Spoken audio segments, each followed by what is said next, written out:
Bon, ça va être un rendez-vous sympa, les chiffres sont bons, à mon avis, le tarif devrait passer. Les chiffres du marché ne sont pas bons, on perd quelques consommateurs, et en plus, les objectifs sont complètement fous. Ça va pas être une partie de plaisir. Bon, ça va être vite expédié. Le sketch que nous avons tourné pourrait effectivement être tout à fait le reflet de la réalité. Néanmoins, il s'agit d'une négociation caricaturale, un jeu de rôle que nous avons créé de toutes pièces, de manière à servir entre autres de support pédagogique à la formation que le SCP et Arcos mettent en œuvre. C'est vous. Je vous écoute. Écoutez, Monsieur Loriol, je suis très contente d'être dans votre bureau. On a des performances remarquables, on devient incontournable dans votre société, un chiffre d'affaires en progression sur un marché en difficulté, plus 10 pour nous, des baisses à 2 chiffres pour nos concurrents, une part de marché de près de 40%, une DN quasiment 100%, un excellent travail sur le terrain. Vous m'avez dit combien en progression de chiffre d'affaires? Plus 10. Plus 10. Et en valeur absolue, ça fait combien?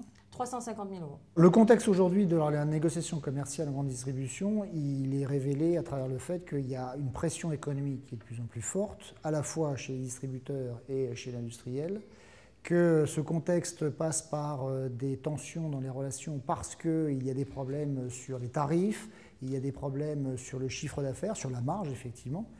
Et à travers cette vidéo, ce que nous avons voulu faire, c'est précisément mettre en relief ces phénomènes économiques ou macroéconomiques presque, qui ont une incidence directe justement sur la relation entre un fournisseur et un acheteur.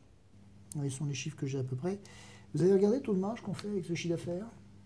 Il est tombé de 42 à 38%. Et de une.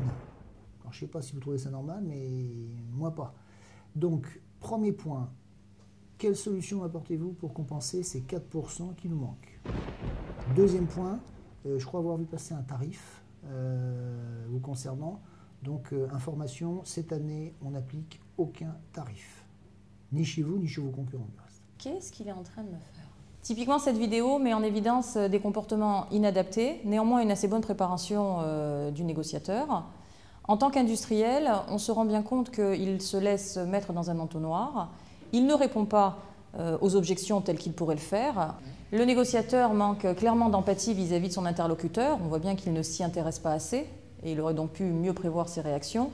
Et de fait, on a un manque de prise de recul évident qui fait que le négociateur se laisse un petit peu promener dans une théâtralisation qui est un grand classique de la distribution. Alors, en ce qui concerne la marge, vous avez déjà un plan d'action pour reconstituer ces 4%?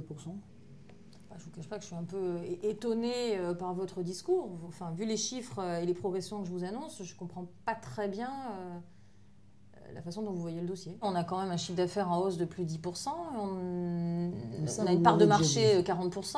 Ça, vous m'avez déjà raconté, ça y est, je connais, j'ai compris. Ma question, c'est comment faites-vous pour compenser ces 4% de dégradation de marge? Et de 2. Mais c'est pas mon problème, la marge. Alors sur ce point, la réponse comme ça tout de suite, je ne l'ai pas. Et puis alors mon tarif, on fait quoi? Ça ne m'étonne pas. Là, c'est bon. Donc moi, je vous propose plutôt une solution qui est de dire objectivement, aujourd'hui, il nous manque à peu près 50 000 euros de marge. De ce point de vue-là, vous me trouvez une solution pour compenser cette perte de marge sur l'exercice 2013. Et après, on parlera des négociations 2014. On est d'accord? Ah écoutez, là comme ça, je dois avouer que non, j'ai pas la solution. D'accord, ce qui ne m'étonne pas beaucoup de vous. Donc ce que vous allez faire, c'est que vous allez prendre ça sur votre petit cahier, vous allez voir votre directeur commercial et vous revenez la semaine prochaine avec la bonne réponse. Bon, j'espère que ça va marcher. Et pour mon tarif, Monsieur Loriol, on fait quoi? Je vous ai déjà répondu, pas de tarif. Non mais c'est complètement dingue. Alors on voit bien dans cette vidéo que l'acheteur sait qu'il est en situation de dépendance par rapport au compte clé et il doit donc essayer de rééquilibrer cette dépendance pour avoir un pouvoir dans la négociation. Donc il utilise en fait des tactiques d'achat qui sont assez classiques. La première, c'est la culpabilisation sur la marge.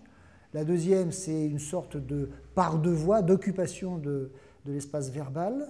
Et puis la troisième, c'est une directivité en montrant du doigt, de la main et en donnant des timings très précis. Les bénéfices à long terme de cette formation reposent essentiellement sur le fait de gagner en confiance, à la fois pour vous, à titre personnel, mais également pour l'entreprise. À titre personnel et pour l'entreprise, ça veut dire quoi? C'est de mieux connaître le fonctionnement des centrales d'achat. Il y a un fonctionnement, il y a des coulisses que vous devez connaître. La deuxième chose, c'est qu'ils ont des coutumes également. Et ça, ces coutumes-là, par différents types de centrales, vous allez les connaître. Et donc, vous saurez vous adapter par rapport à ça. La troisième chose, c'est qu'elles ont aussi un timing. Et la négociation est une question, comme en musique, de timing. Et là, vous saurez vous adapter en termes de rythme à ce qu'ils vous attendent de vous et à ce qui vous permettra de gagner. Il y a deux atouts principaux. Le premier atout, c'est bien évidemment la présentation, la connaissance des techniques des centrales et comment s'y adapter, comment répondre, comment parer ce genre de techniques. Puis la deuxième, c'est fondamentalement les entraînements. Vous allez avoir chaque jour des entraînements systématiques pendant toute une après-midi dans lesquels vous allez pouvoir vous entraîner, vous voir progresser. On utilisera un système à 2 caméras, un capteur de stress et vous verrez progressivement être de plus en plus à l'aise.